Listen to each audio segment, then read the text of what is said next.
Good morning students. कैसे हैं बेटा आप लोग? उम्मीद है कि कल भी बढ़िया थे, आज भी बढ़िया होंगे और हमेशा अच्छे होंगे और अच्छे से पढ़ाई कर रहे होंगे, है ना। 3 चैप्टर हो चुके हैं और आज ये 4 चैप्टर स्टार्ट हो रहा है। Rural life and society, rural ग्रामीण, लाइफ जीवन एंड और सोसाइटी यानी समाज। ग्रामीण जीवन जो कृषि है उसका समाज पे क्या प्रभाव पड़ता है? बिल्कुल पड़ेगा। आपके पास खेती है, खेती नहीं होगी तो क्या खाएंगे? लॉकडाउन लगा हुआ है, दुकानें बंद हैं, तो क्या एक सहारा क्या है आपके पास? खेती है।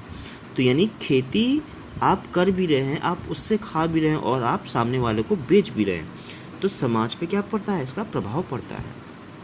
ठीक है, चलिए स्टार्ट करते हैं। एक कृषि भारत में ब्रिटिश प्रभुत्व ने लोगों के आर्थिक और सामाजिक जीवन के अनेक मूलभूत परिवर्तन किए। इस समय उत्पादन और उपभोग सामाजिक वर्गों और सांस्कृतिक आंदोलन के नए रूपों का उद्भव हुआ। इस अध्याय में हम जानेंगे कि औपचारिक कृषि नीतियों ने कृषकों और जमींदारों को कैसे प्रभावित किया। हम वाणिज्य फसलों और कृषक विद्रोहों के विकास के बारे में भी चर्चा करेंगे। यानी बेटा ग्रामीण जीवन बहुत ही कठिनाई से गुजरता है। अच्छी फसल होती है, पैसा ज़्यादा हम लोग लगाते हैं और सरकार जो है इसको कम दामों में खरीदती है।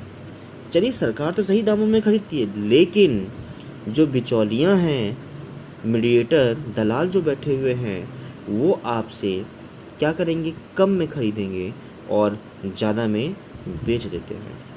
तो यानी सरकार ने एक लिमिट क्रॉस की है कि भाई सरकार बोल रही है कि 1700 रुपये प्रति कुंटल आपको क्या करना है?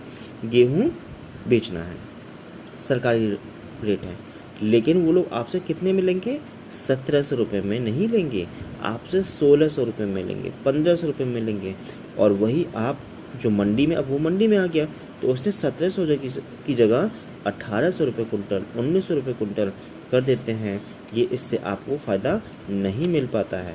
किसी किसी के तो भाई अच्छी भी फसलें होती हैं, उसका भी उचित दाम नहीं मिल पाता। ये क्या है? भारत में ब्रिटिश शासन की स्थापना के दूरगामी परिणाम हुए। इसने भारतीय जीवन की प्रत्येक छवि, राजनीतिक, आर्थिक, सामाजिक और सांस्कृतिक में परिवर्तन किया।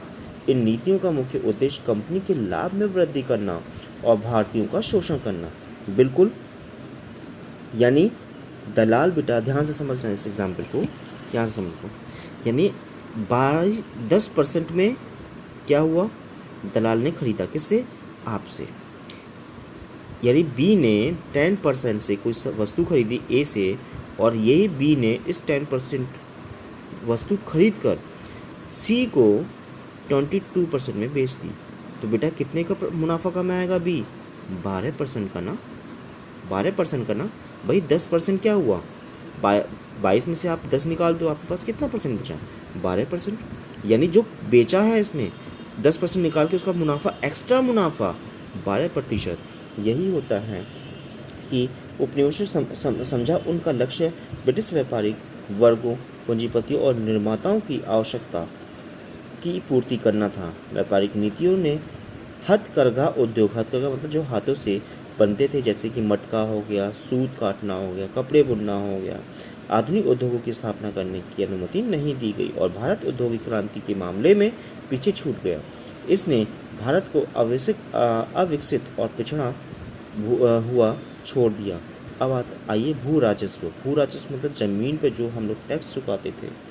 ठीक है, ग्रामीण सबसे ज़्यादा जो आज भी जो टैक्स चुकाते हैं ना, वो बेटा एक निम्न वर्ग का व्यक्ति चुकाता है, जिसके पास 2 वक्त की रोटी सही नहीं है खाने के लिए ढंग से, वो टैक्स चुकाता है। और जिसके पास आलीशान बंगले में रहते हैं बेटा, वो टैक्स नहीं चुकाते हैं, वो ऑलरेडी टैक्स फ्री होते हैं। आपके पापा, मेरे फादर, जो भी रेलवे एम्प्लॉइज़ हैं, जो छोटे व्यापारी हैं, जिनकी दुकानें हैं, वो भी टैक्स चुकाएंगे। लेकिन जो मंत्री होते हैं, अधिकारी होते हैं, वो टैक्स की चोरी करते हैं।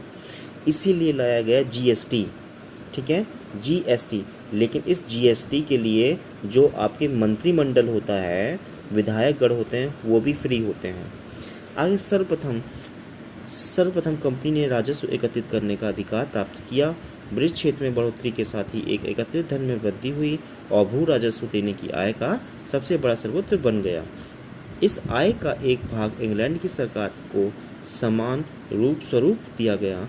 1767 ईस्वी में कंपनी को ब्रिटिश खजाने में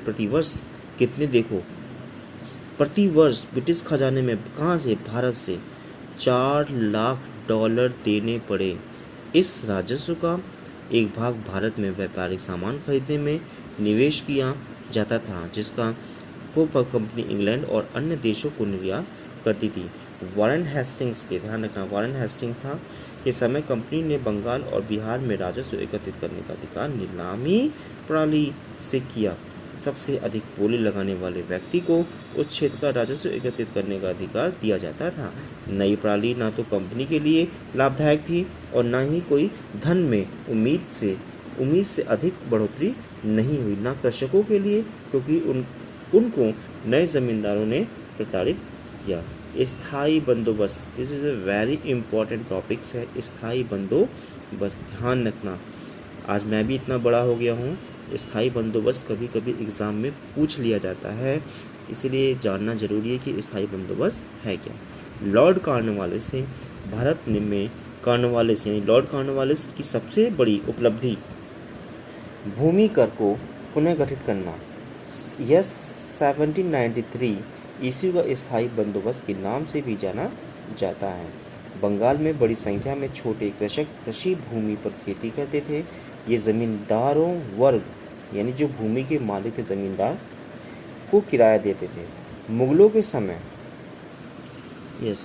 सरकार जमींदारों से कर एकत्रित करती थी, ठीक है, और ज़मींदार किसानों से। ईस्ट इंडिया कंपनी ने ज़मींदारों को किनारे करने का प्रयास किया और भूमि कर या तो सीधे कंपनी के अधिकारियों द्वारा या राजस्व किसानों द्वारा एकत्रित किया गया।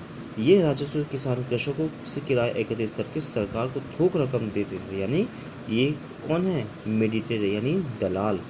इस नई प्रणाली से भ्रष्ट फैला और कृषक बुरी तरह पीड़ित हुए।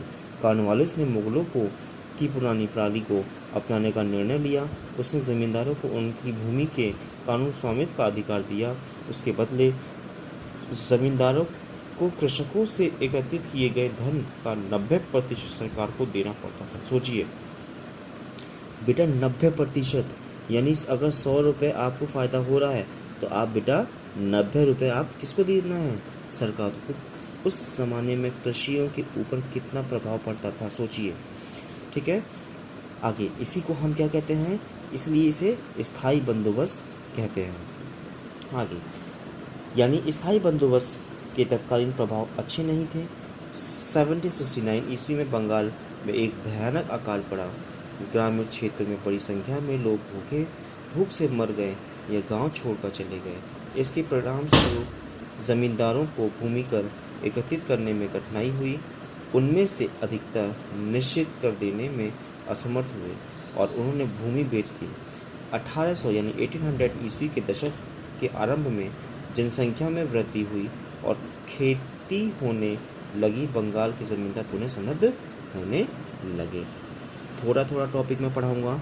ये आज स्थायी बंदोबस्त था। स्थायी बंदोबस्त को पढ़ना है, समझना है, ठीक है। अपने अकॉर्डिंग उसको एक छोटा सा टॉपिक बनाना है 100 वर्ड का, ठीक है बेटा। Thank you, good day.